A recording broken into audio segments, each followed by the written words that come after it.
taminany. Isaia 4:12 ho raisina manomboka amin'ny 5:10. Ary avy amin'izany no anakinana votroteny.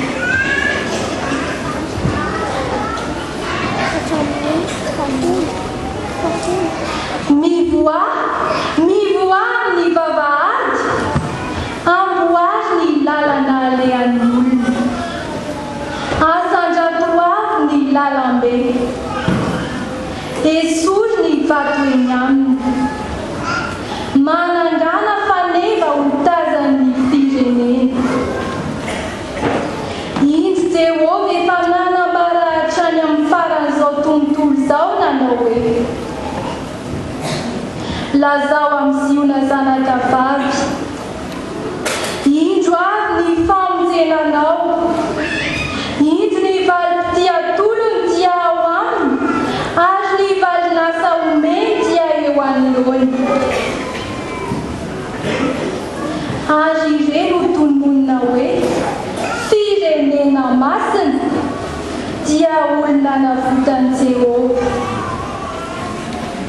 Ary ianao dia atao hoe ilay notadiavina tanàna tsy voy.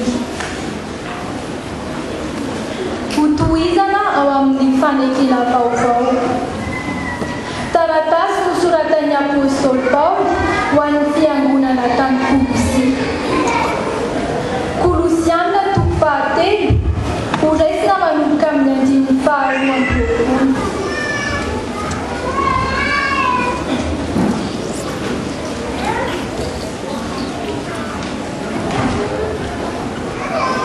Ianareo mpanohy, manekeny tomponareo araka ny nofo amin'ny zavatra rehetra, tsy amin'ny fanompony eo imaso tahaka ny mila sitraka amin'olona, fa amin'ny fahatsoram-po matahotra amin'ny. Ary na inona ataonareo dia ataovy amin'ny fo tahaka ny ho an'ny tompo fa tsy ho an'olona, satria fantatrareo fa ny tompo no andraisanareo ny lova ho valiny, fa manompo an'i Kristy tompo ianareo. Fa izay manao ny tsy marina dia handray araka ny tsy marina natao, fa tsy misy fizahan-tavan'olona. Mifaranana ao amin'ny filazan-tsaramasina araka ny Lioka 5:20 ho raisina manomboka amin'ny 5:20. Amin'ny anaran'i Jesosy Kristy Tompo.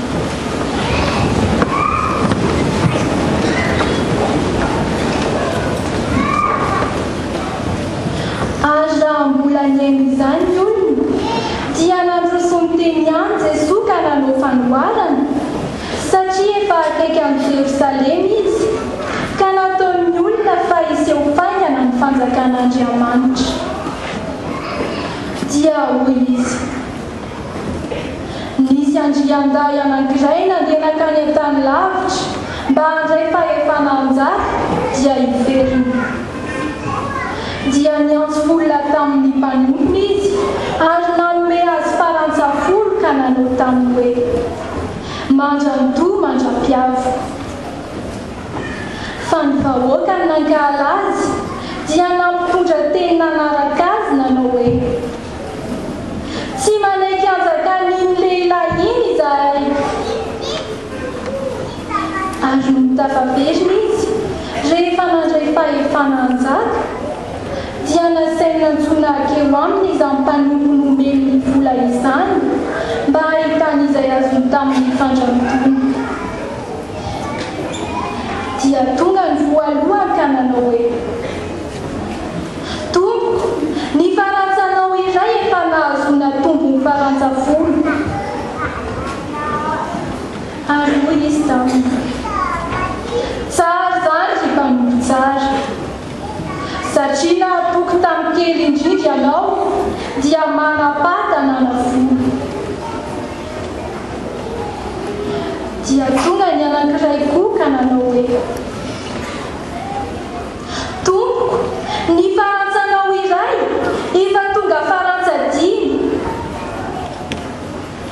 Azo egoista amin'io. Manapata manadinko ianao. Fa tonga kosa ny anankiray ka nanao hoe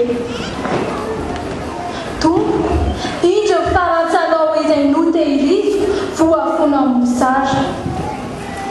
Fa natahotra anao satria olona mila voatsiary anao ka maka izay tsy napetraka ao ary mijinja izay tsy nafafinao. Azo hoe tombony taminy. Ny vavanao no hitsarako anao ry mpanompo ratsy fanahy. Fantatrao fa izaho dia olona mila voatsiary ka maka izay tsy napetraka ary mijinja izay tsy nafafiko.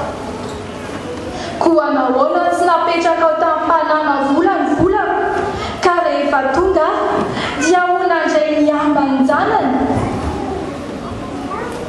Azo ho izy tamin'izy nitsanana teo anilany.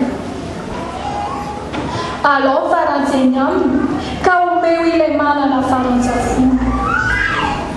Fa hoy ireo taminy, efa manana farantsafolo izy. Lazaiko aminareo, izay rehetra manana dia omeny.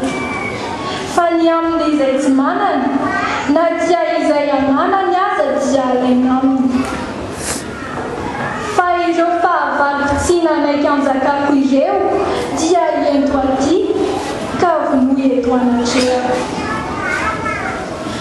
Ary rehefa nilaza izany izy dia nandeha ny aloha hiakatra ho amin'ny Jerosalema.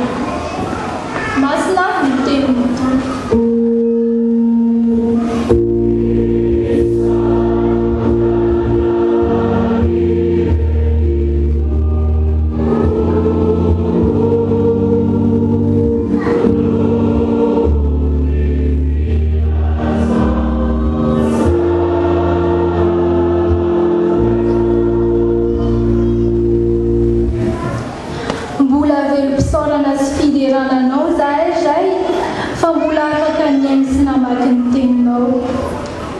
Misaotra ry Jesosy fa ianao tokoa no andraisainay ny valin'ny asa ataonay. Raha andala bebe kokoa izany teninao izany indray sary izahay dia feno mifanahinao masina na ny hirakao izay hitondra ny hafatrao na izay vahoakanao. Dia ataovy ny tena fiainanao anay tokoa ray izany teninao izany. Amin'ny anaranao ry Jesosy no anaovanay izany vavaka izany. Amen.